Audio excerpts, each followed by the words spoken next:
Hi friends, ಬನ್ನಿ ಇವತ್ತು ಸಖತ್ತು ಈಸಿಯಾಗಿ ಟೇಸ್ಟಿಯಾಗಿ ಕ್ವಿಕ್ಕಾಗಿ ಒಂದು ಟೀ ಟೈಮ್ಗೆ ಸ್ನ್ಯಾಕ್ಸನ್ನು ಮಾಡೋದು ಹೇಗೆ ಅಂತೇಳಿ ನೋಡ್ಕೊಳ್ಳೋಣ. ಈ ಬೆಣ್ಣೆ ಮುರುಕನ್ನು ಮಾಡೋದು ತುಂಬಾ ಈಸಿ. ಒಂದು 10-15 ನಿಮಿಷದೊಳಗಡೆ ನೀವು ಮಾಡ್ಕೊಳ್ಬೋದು. ತುಂಬಾ ಟೇಸ್ಟಿ ಹಾಗೆ ಸಾಫ್ಟಾಗಿರುತ್ತೆ. ನಾನಿಲ್ಲಿ 2 ಬೌಲ್ ಅಕ್ಕಿ ಹಿಟ್ಟನ್ನು ತೊಗೊಳ್ತಾ ಇದ್ದೀನಿ. ನಾನಿಲ್ಲಿ ಯಾವುದೇ ಹಿಟ್ಟನ್ನು ಹುರ್ಕೊಳ್ತಿಲ್ಲ, ಹಾಗೆ ತೊಗೊಳ್ತಾ ಇದ್ದೀನಿ. 2 ಬೌಲ್ ಅಕ್ಕಿ ಹಿಟ್ಟನ್ನು ತೊಗೊಳ್ತಾ ಇದ್ದೀನಿ. ಅದೇ ಬೌಲಲ್ಲಿ ಒಂದು 3/4 ಬೌಲ್ ಹುರಿಗಡಲೆಯನ್ನು ತೊಗೊಳ್ತಾ ಇದ್ದೀನಿ. ಹುರಿಗಡಲೆಯನ್ನು ಮಿಕ್ಸಿಗೆ ಹಾಕ್ಕೊಂಡು ಫುಲ್ ಸಣ್ಣಗೆ ಪುಡಿ ಮಾಡಿ ಹಾಕ್ಕೊಳ್ಬೇಕಾಗತ್ತೆ. 2 ಬೌಲ್ ಅಕ್ಕಿ ಹಿಟ್ಟಿಗೆ 3/4 ಬೌಲ್ ಹುರಿಗಡಲೆಯನ್ನು ಪುಡಿ ಮಾಡಿ ಹಾಕ್ಕೊಂಡು, ಒಂದು ದೊಡ್ಡ ಸ್ಪೂನಲ್ಲಿ 1 ಸ್ಪೂನ್ ಅಜ್ವೈನ್ ಓಂಕಾಳನ್ನು ಸ್ವಲ್ಪ ಉಜ್ಜಿ ಹಾಕ್ಕೊಳ್ತಾ ಇದ್ದೀನಿ. ಹಾಗೆ 2 ಟೇಬಲ್ ಸ್ಪೂನ್ ಜೀರಿಗೆಯನ್ನು ಹಾಕ್ಕೊಳ್ತಾ ಇದ್ದೀನಿ. ನಾನು ಮಾಡ್ತಿರೋ ಕ್ವಾಂಟಿಟಿಗೆ ಇಷ್ಟು ಬೇಕಾಗುತ್ತೆ. ನೀವು ಸ್ವಲ್ಪ ಮಾಡೋದಾದರೆ ರಿಡ್ಯೂಸ್ ಮಾಡ್ಕೊಳ್ಳಿ. ಹಾಗೆ 2 ಟೇಬಲ್ ಸ್ಪೂನ್ ಉಪ್ಪನ್ನು ಹಾಕ್ಕೊಳ್ತಾ ಇದ್ದೀನಿ. ಖಾರಕ್ಕೆ ತಕ್ಕಷ್ಟು ಖಾರದ ಪುಡಿಯನ್ನು ಹಾಕಿ 1-2 ಟೇಬಲ್ ಸ್ಪೂನ್ ಎಳ್ಳನ್ನು ಹಾಕ್ತಾಯಿದ್ದೀನಿ. ಹಾಗೆ 2 ಟೇಬಲ್ ಸ್ಪೂನ್ ಚಿರೋಟಿ ರವೆ, ಸಣ್ಣ ರವೆಯನ್ನು ಹಾಕ್ಕೊಳ್ತಾ ಇದ್ದೀನಿ. ಹಾಕ್ಕೊಂಡು ಇದನ್ನು ನೀಟಾಗಿ ಫಸ್ಟು ಕೈಯಲ್ಲಿ ಕಲಿಸ್ಕೊಂಬಿಡಿ. ಎಲ್ಲ ಮಿಕ್ಸ್ ಆಗಬೇಕು, ಹಾಗಾಗಿ ಫಸ್ಟ್ ಕೈಯಲ್ಲೇ ಕಲಿಸ್ಕೊಂಬಿಡಿ. ಅದಾದಮೇಲೆ ಒಂದು 50 ಗ್ರಾಮ್ ಬೆಣ್ಣೆಯನ್ನು ತೊಗೊಳ್ತಾ ಇದ್ದೀನಿ. ಬೆಣ್ಣೆಯನ್ನು ಬಿಸಿ ಮಾಡಿ ಹಾಕ್ಕೊಳ್ತಾ ಇದ್ದೀನಿ, ಕರಗಿಸ್ಬಿಟ್ಟು ಬಿಸಿ ಮಾಡಿ ಹಾಕ್ಕೊಳ್ತಾ ಇದ್ದೀನಿ.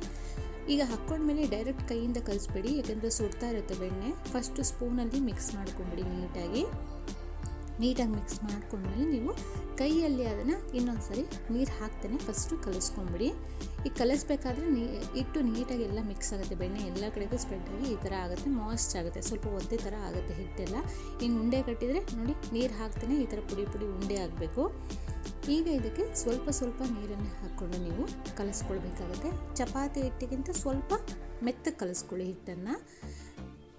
ಚಪಾತಿ ಹಿಟ್ಟನ್ನು ಅದಕ್ಕೆ ಹಾಕ್ಬಿಟ್ರೆ ಸ್ವಲ್ಪ ಗಟ್ಟಿ ಆಗುತ್ತೆ, ಅಲ್ಲಿ ಒತ್ತೋದಕ್ಕೆಲ್ಲ ನಿಮಗೆ ಕಷ್ಟ ಆಗುತ್ತೆ. ಹಾಗಾಗಿ ಚಪಾತಿ ಹಿಟ್ಟಿಗಿಂತ ಸ್ವಲ್ಪ ತೆಳುವಾಗಿ ಹಿಟ್ಟನ್ನು ನೀವು ಕಲಿಸ್ಕೊಳ್ಬೇಕಾಗತ್ತೆ.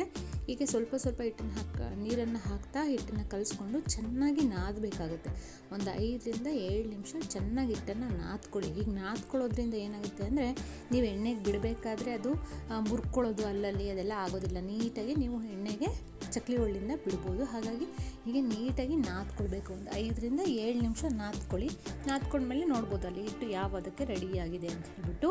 ಈವನ್ ಚಿರೋಟಿ ರವೆ ಹಾಕಿರೋದ್ರಿಂದನೂ ಅಷ್ಟೇ, ನೀಟಾಗಿ ಎಲ್ಲೂ ಮುರ್ಕೊಳ್ಳೋದು ಅದೆಲ್ಲ ಆಗೋದಿಲ್ಲ, ನೀಟಾಗಿ ಬರುತ್ತೆ. ಹಾಗಾಗಿ ಒಂದು 2 ಟೇಬಲ್ ಸ್ಪೂನ್ ಚಿರೋಟಿ ರವೆಯನ್ನು ಹಾಕ್ಕೊಳ್ಬೇಕಾಗುತ್ತೆ.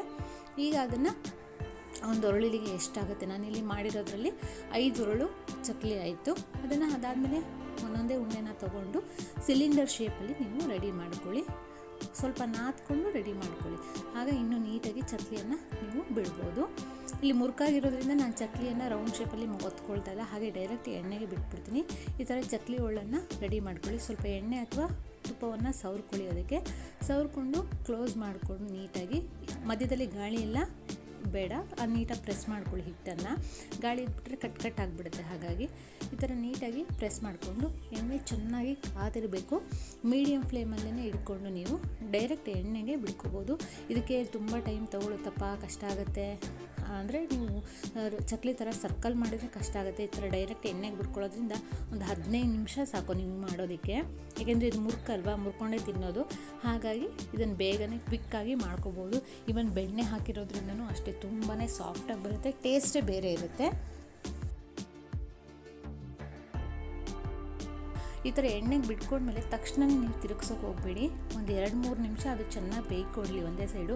ಈ ಟೈಮಲ್ಲಿ ನೀವು ತಿರುಗ್ಸೋಕೆ ಹೋದರೆ ಏನಾಗ್ಬಿಡುತ್ತೆ ಗೊತ್ತಾ, ಎಲ್ಲ ಕಟ್ ಆಗಿಬಿಡುತ್ತೆ. ತುಂಬ ಸಾಫ್ಟಾಗಿರುತ್ತಲ್ಲ, ಕಟ್ ಆಗಿಬಿಡುತ್ತೆ. ಒಂದು 2-3 ನಿಮಿಷ ನೀವು ಮುಟ್ಟೋಕ್ಕೆ ಹೋಗಬೇಡಿ. 2-3 ನಿಮಿಷ ಆದಮೇಲೆ ಈ ಥರ ಮಡ್ಚಿ ಹಾಕ್ಕೊಳ್ಳಿ. ಅದನ್ನು ಮಡ್ಚಿ ಹಾಕ್ಕೊಂಡು ನೀವು ಒಂದು ಲೋ ಟು ಮೀಡಿಯಮ್ ಫ್ಲೇಮಲ್ಲಿ ನೀವು ಇದನ್ನು ನೀಟಾಗಿ ಬೇಯಿಸ್ಕೊಳ್ಬೇಕಾಗುತ್ತೆ. ನೋಡ್ಬೋದು ಗೋಲ್ಡನ್ ಕಲರಿಗೆ ಚೇಂಜ್ ಆಗಿದೆ. ಇಷ್ಟಾದರೆ ನಿಮ್ಮ ಚಕ್ಲಿ ಮುರುಕು ರೆಡಿ ಆಗುತ್ತೆ. ಸಖತ್ ಟೇಸ್ಟಿಯಾಗಿರುತ್ತೆ. ನೋಡೋದಕ್ಕೆ ಎಷ್ಟು ಚೆನ್ನಾಗಿ ಬಂದಿದೆ ಅಂತೇಳಿ, ಅಷ್ಟು ಸಾಫ್ಟಾಗಿದೆ. ನೀವು ಎತ್ತತಾನೆ ಗೊತ್ತಾಗ್ಬಿಡುತ್ತೆ, ಅದೆಲ್ಲ ಫುಲ್ ಕಟ್ ಆಗಿದೆ ಅಂದರೆ ಫುಲ್ ಸಾಫ್ಟಾಗಿ ಬಂದಿದೆ. ಈ ಥರ 2ನೇ ಇಬ್ಬೆಯನ್ನು ನಾನು ಹಾಕ್ಕೊಳ್ತಾ ಇದ್ದೀನಿ. ಹಾಕ್ಕೊಂಡು ಇದನ್ನು ಅಷ್ಟೇ ಒಂದು 2 ನಿಮಿಷ ಏನು ಎತ್ತೋದು ಬೇಡ. ಅದಾದಮೇಲೆ 2 ನಿಮಿಷ ಆದಮೇಲೆ ಅದನ್ನು ಮಡ್ಚಿ ಹಾಕ್ಕೊಳ್ಬೇಕಾಗತ್ತೆ. ತುಂಬಾ ಟೇಸ್ಟಿ, ಎಲ್ಲರೂ ಕೂಡ ಇಷ್ಟಪಡ್ತಾರೆ. ಇದನ್ನು ಎಲ್ಲರ ಮನೆಯಲ್ಲೂ ಮಾಡ್ತೀರಾ, ಬಟ್ ಬೇಗನೆ ಈ ಥರ ಮಾಡಿಕೊಂಡ್ರೆ ನಿಮಗೆ ಟೀ ಟೈಮ್ಗೆ ಒಂದು ಸ್ನ್ಯಾಕ್ಸ್ ರೆಡಿ ಆಗುತ್ತೆ. ತುಂಬ ಸಾಫ್ಟಾಗಿರುತ್ತೆ, ಹಾಗೆಯೇ ಟೈಮ್ ಕೂಡ ಜಾಸ್ತಿ ತೊಗೊಳ್ಳೋದಿಲ್ಲ. ನೋಡ್ಬೋದು ನಾನು ತೊಗೊಂಡಿರೋ ಕ್ವಾಂಟಿಟಿಲಿ ಒಂದು 3/4 kg ಚಕ್ಲಿ ರೆಡಿಯಾಗಿದೆ. ಕಲ್ಲರ್ ಕೂಡ ಅಷ್ಟೇ ತುಂಬ ಚೆನ್ನಾಗಿ ಬಂದಿದೆ. ನಿಮಗೆ ಕಲ್ಲರ್ ಬೇಡ ಅಂದರೆ ಖಾರದ ಪುಡಿ ಬದಲು ಪೆಪ್ಪರ್ ಪೌಡ್ರನ್ನ ನೀವು ಹಾಕ್ಕೊಳ್ಬೋದು. ಅಲ್ಲಿ ಮುರಿತಾ ಇದ್ದರೆ ನೋಡಿ ಎಷ್ಟು ಸಾಫ್ಟಾಗಿ ಬಂದಿದೆ, ತುಂಬ ಒಳಗಡೆನೂ ಬಂದಿದೆ, ತುಂಬ ಕ್ರಿಸ್ಪಿಯಾಗಿ ಕೂಡ ಬಂದಿದೆ. ಟೇಸ್ಟು ಅಷ್ಟೇ ಸಖತ್ತಾಗಿರುತ್ತೆ. ಈ ರೆಸಿಪಿ ಇಷ್ಟ ಆಯಿತು ಅಂದರೆ ಪ್ಲೀಸ್ ಲೈಕ್ ಮಾಡಿ, ಶೇರ್ ಮಾಡಿ, ಕಮೆಂಟ್ ಮಾಡಿ. ಹಾಗೆ ಇನ್ನೂ ಯಾರೆಲ್ಲ ಸಬ್ಸ್ಕ್ರೈಬ್ ಆಗಿಲ್ಲ ನನ್ನ ಚಾನಲ್ನ ಪ್ಲೀಸ್ ಸಬ್ಸ್ಕ್ರೈಬ್ ಮಾಡ್ಕೊಳ್ಳಿ. Thank you friends.